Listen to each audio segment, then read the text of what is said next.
میرے رسول کریم صلی اللہ تعالی علیہ وسلم نے ہمیں سبق دیا، یہ ترمذی شریف کی حدیث ہے۔ میرے پیارے حبیب علیہ السلام نے فرمایا میرے صحابہ کرام کے بارے میں اللہ سے ڈرنا۔ اب لفظوں کا درد محسوس کریں، حضور فرمانے لگے میرے صحابہ کے بارے میں اللہ سے ڈرنا، میرے بعد انہیں اپنے کلام کا نشانہ نہ بنانا۔ فرمایا جس نے ان سے محبت کی میری وجہ سے محبت کی، اور سید عالم صلی اللہ علیہ وسلم فرماتے ہیں جس نے ان سے بغض رکھا میری وجہ سے بغض رکھا۔ صحابہ جو میرے ہیں تو کوئی پیار کرے گا تو میرے سمجھ کے کرے گا، اور جس نے بغض رکھا میری وجہ سے رکھا۔ اور فرمایا جس نے ان کو تکلیف دی اس نے مجھے تکلیف دی۔ یہ میں حدیث پڑھ رہا ہوں، اور فرمایا جس بندے نے مجھے تکلیف دی اس نے میرے رب کو تکلیف، اور جس نے میرے رب کو تکلیف دی میرا رب اسے بڑی جلدی پکڑ لے گا۔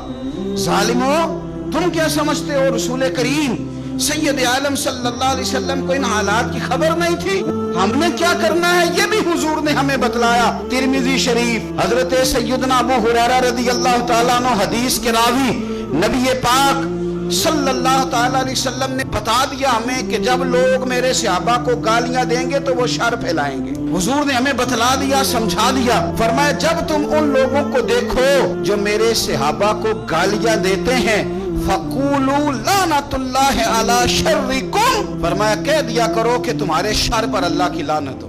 نبی پاک صلی اللہ علیہ وسلم نے فرمایا جب اسے دیکھو جو میرے صحابی کو برا کہتا ہے، گالی دیتا ہے، تو کہو تمہارے شر پر اللہ کی لعنت ہو، تمہارے شر پر اللہ کی۔ تم امت میں شر پھیلا رہے ہو، تم لوگوں کو لڑا رہے ہو، تمہارے شر پر اللہ کی لعنت ہو۔ حضور نے فرمایا یہ کہاں کرو؟